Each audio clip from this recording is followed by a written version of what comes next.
Day one of avoiding autistic opera burnout. Hi, my name's Cecily and I am an aspiring opera singer. I've just finished my first rehearsal for Macbeth. I'm in the chorus and this whole thing it involves a lot of travel for me because I live out of town, and yeah, so far I'm actually surprisingly not burnt out, so that makes me really happy. And the main thing for this that made me really happy was actually going into the rehearsal and seeing all my friends again and seeing getting to sing the amazing music and being like, I actually know this now. I've learned it a bit better than I thought I had. It's going to be amazing, and that sort of childlike euphoria finally came back, which was really, really nice because I've been feeling a bit winter bluesy. It's coming back into spring, hence why I keep glancing over my shoulder just in case a magpie comes and swoops at me. I'm at the park just behind the opera studio. So yeah, so far I am really happy, and I hope that this lasts. I will update you on day 2 of avoiding autistic opera burnout. See you soon. Day 2 of avoiding autistic opera burnout. Hi, I'm currently at the place I am staying while I do all these rehearsals. I have been yo-yoing between and will be yo-yoing between 2 towns for 2 months because I work in the town that I live in permanently, and in the other town I am doing the rehearsals and the performances. So for me this involves going on public transport nearly every day for like 3 hours or more. So a lot of people think I'm a bit crazy for doing this, but I do it because I love singing in operas, and yeah, I feel like it's considerably harder if you're a non-driver. I mean, obviously driving kind of has its own set of difficulties that I don't experience, but it takes so much longer to do most things when you rely on public transport.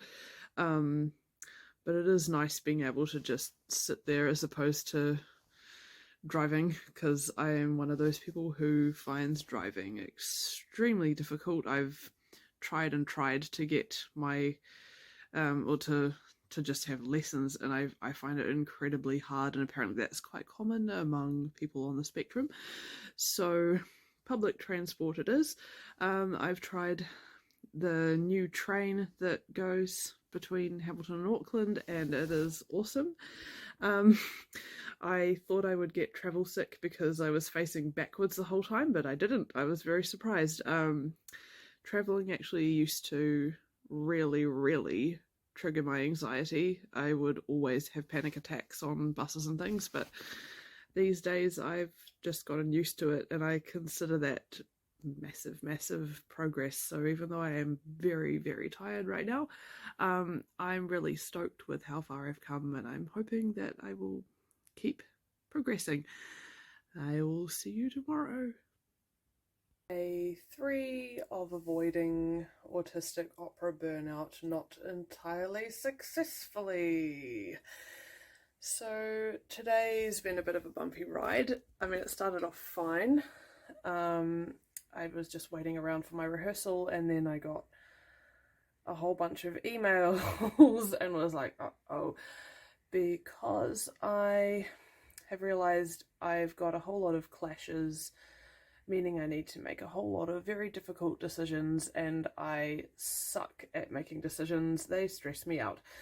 So what has happened is I was supposed to have this appointment at the hospital earlier this year to get a whole bunch of blood taken while I'm fasting to figure out what the heck is going on with my blood sugar.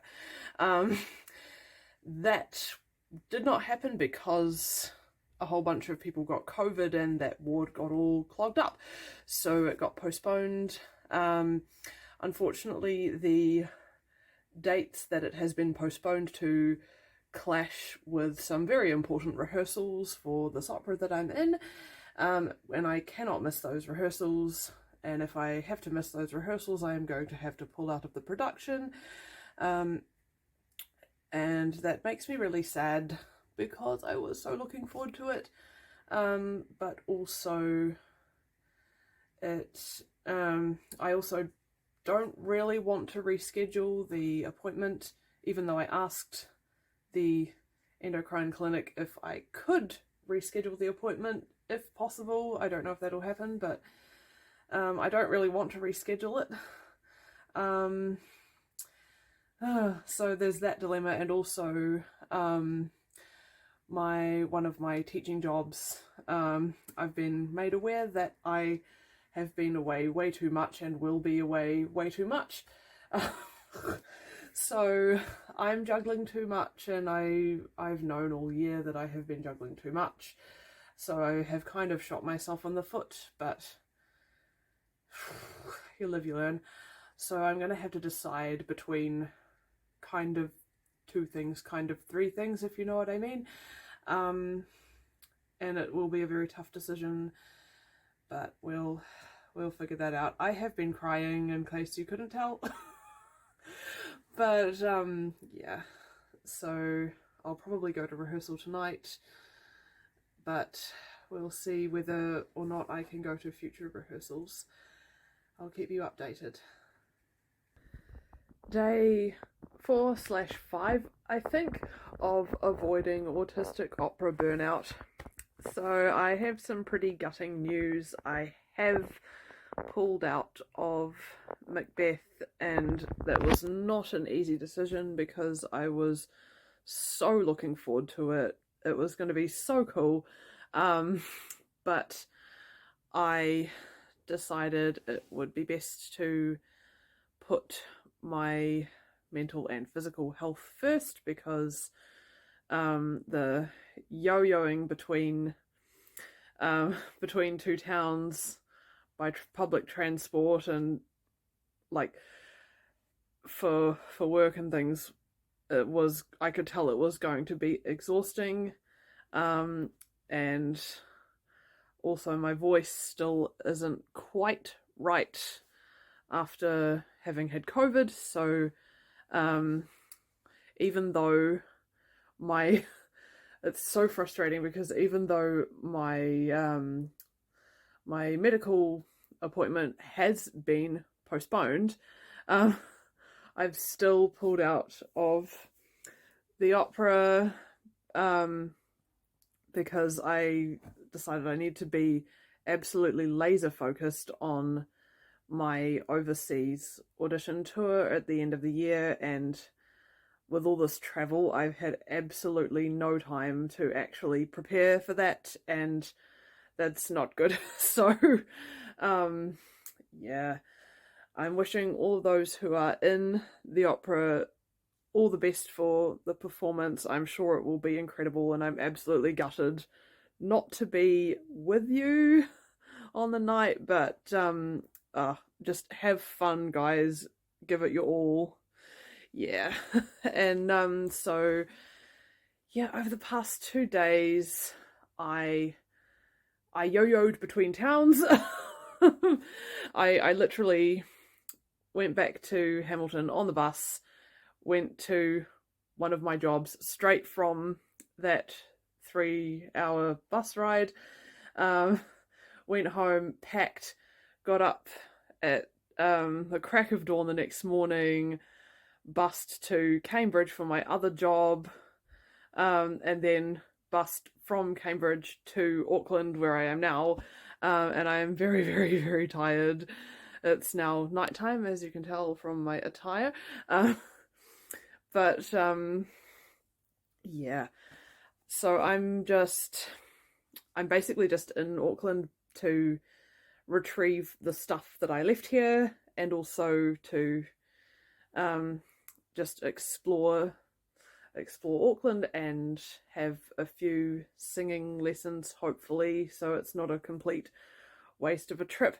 Um, so yeah, this has been my avoidance of autistic opera burnout. And I just want to say that sometimes, like, I know I hate quitting, I really hate quitting, but sometimes it's okay if you're like, yeah, this is a good time to quit. It's okay to know when to quit. It's okay to sometimes, give something up because, it's compromising something else. And it's okay if it's a really hard decision. It's okay if you're doubting yourself for weeks on end afterwards, which I will be. It's okay to be upset about it. It's okay to cry. It's okay to be a bit indecisive. All of those things are okay. It doesn't mean you're being silly. It just means you're being human.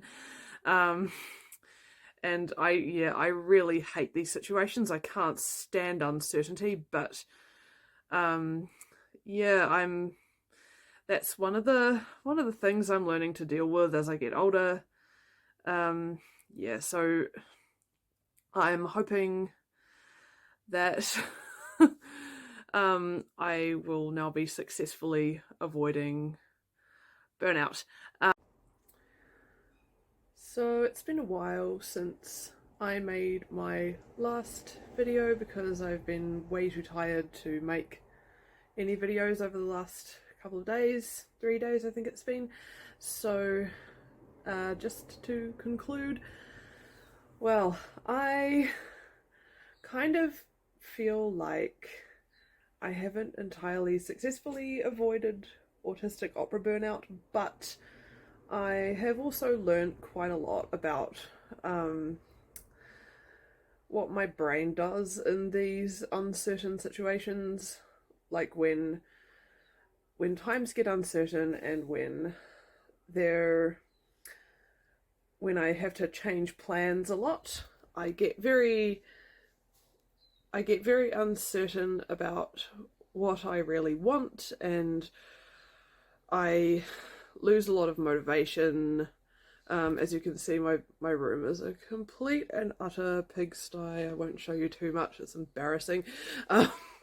Because I haven't had the time or motivation to really practice or clean my room or make all those applications that I'm supposed to make. So at the moment I'm trying to sort all that stuff out and re-motivate myself to actually enjoy singing, because I've read in a number of memes, which I know memes are not the most reliable source in the world, but I think they're sort of right in saying that burnout is not necessarily just exhaustion. It's more feeling like you're putting in so much work and not really getting anything back, and that's to an extent how I felt this year, because I've had to change my plans so often. I had to I had to work really hard to get all my repertoire super polished for I think it was 3 different competitions, one of which I got absolutely nowhere in, and the other 2 I had to pull out of because I had COVID, and the third, 4 different competitions. There's another one that I've entered, and I'm probably going to have to pull out of that as well because I won't be in the country. So it kind of feels like a lot of work for nothing in a way. So I'm really, really hoping that the work I put into my audition repertoire doesn't end up being for nothing as well. And I think that's why I felt a bit unmotivated. Like, I don't really want to prepare for these auditions because I'm scared I'll mess them up, or I'm scared that all the work I do will be in vain. But I'm gonna try anyway, because if I don't, then it will definitely get nowhere. So yeah, wish me luck, and I will probably make another video some other time. Bye.